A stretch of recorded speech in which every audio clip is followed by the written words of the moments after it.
بسم اللہ الرحمن الرحیم۔ السلام علیکم معزز سامعین۔ جس سسٹم سے آپ الیکشن لڑتے ہو اس سسٹم میں آپ کا اسلام نہیں ہے۔ میں تو سرے سے جمہوریت کا قائل ہی نہیں ہوں۔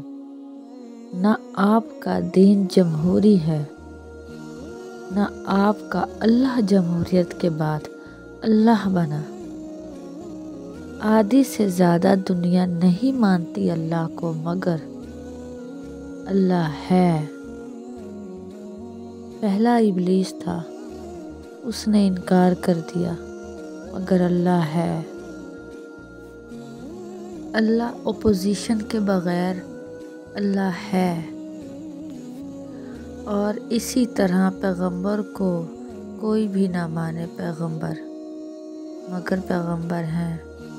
امام کو چاہے شہید کر دو، مگر پھر بھی وہ امام ہیں۔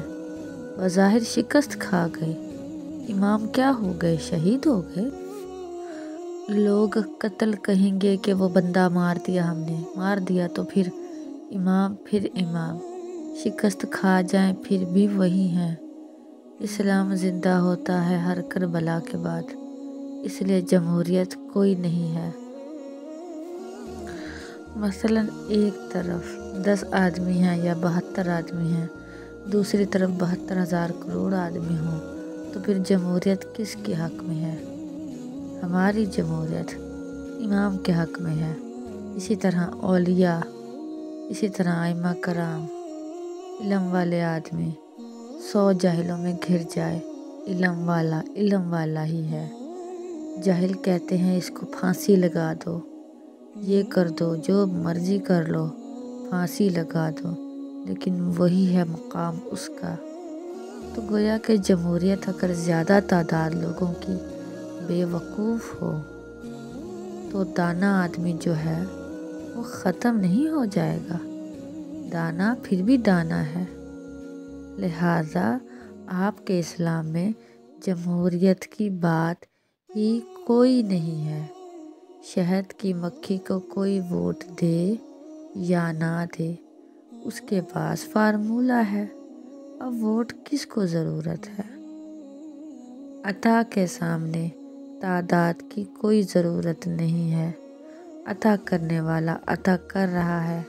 ایک خوبصورت چہرہ ووٹ کی وجہ سے بنا، اب ووٹ کی کیا ضرورت ہے؟ اس کو بن گیا۔ تو عطا جو ہے نا، عطا کے سامنے کسی تعداد کی ضرورت نہیں ہے۔ تعداد کا مقام ہی نہیں ہے اسلام میں۔ یہ اوپر سے انتخاب ہو کے آ رہا ہے، آپ نیچے سے نہیں انتخاب کرتے ہو۔ وہ سارا فارمولہ فیل ہو گیا۔ انتخاب کیا ہے؟ یقیناً تم میں سب سے زیادہ باعزت اللہ کے ہاں وہ ہے جو تم میں سب سے بڑھ کر متقی ہے۔ اب متقی کا ساتھی کوئی نہیں ووٹ دینے والا۔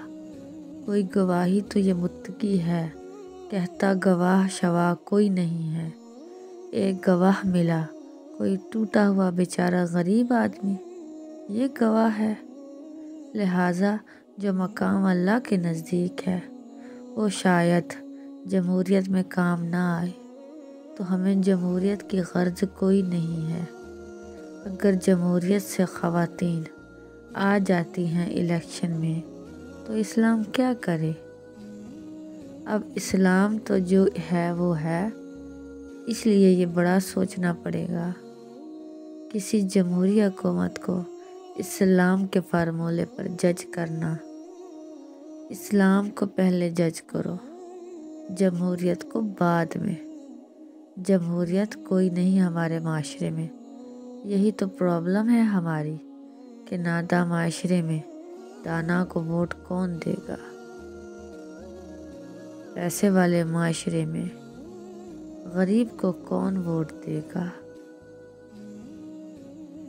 جب ووٹر ہی پیسہ مانگتا ہے تو کون دے گا ووٹ؟ اور امیر جاہل بھی ہوگا، ظالم بھی ہوگا، اور ظالم اور جاہل کے مقابلے میں حق والا، انصاف والا اور دین والے آدمی کو ووٹ کون دے گا؟ مولوی صاحبان بیٹھے ہوئے ہیں، ان کو ووٹ دو۔ ان کو آپ مسجد بھیج دیتے ہیں چندہ دے کے۔ ووٹ نہ، ووٹ کس کو دو گے؟ وہ جو آدمی باوقار، ذی وقار اور گدھا بن کے آئے گا ہمارے پاس، گاڑی پہ آئے گا، ہم آپ کے ملک میں یہ کر دیں گے، وہ کر دیں گے، در و دیوار چمکا دیں گے، تقریر کا مرثے ہونا، پھر دعا کرے ہے اللہ آپ کو جنت میں لے جائے۔ جنت میں کیا لے جانا ہے؟ اپنی مسجد کے امام کو آپ کبھی منتخب نہیں کرو گے، اور یہ بڑے افسوس کی بات ہے۔ یا جو منتخب ہے اسے مسجد کا امام بنا دو، کہو کہ کونسلر اپنے علاقے میں جمعہ تو پڑھائیں ایک ساتھ مل کے، دیکھو خود بخود ہی مسئلہ حل ہو جائے گا۔ جو کسی علاقے یا ڈپارٹمنٹ کا افسر ہے اس کو چاہیے کہ تمام آدمیوں کو جمعہ پڑھائے، خطبہ خود دے، تیسرے دن اسلام نافذ ہو جائے گا، یا وہ استعفیٰ دے دے گا۔ وہ کہے گا مجھے نہیں آتا، چلو اور کچھ نہیں آتا، جنازہ پڑھا دے، جنازے کی دعا ہی سنا دے۔ اب وزیر بنتا اور طرح سے ہے، اسلام اور طرح سے نافذ ہوتا ہے، اس لیے سارے کا سارا شعبہ ہی ضائع ہو گیا۔ اب اس کو کیا خریدنے والی بات ہے؟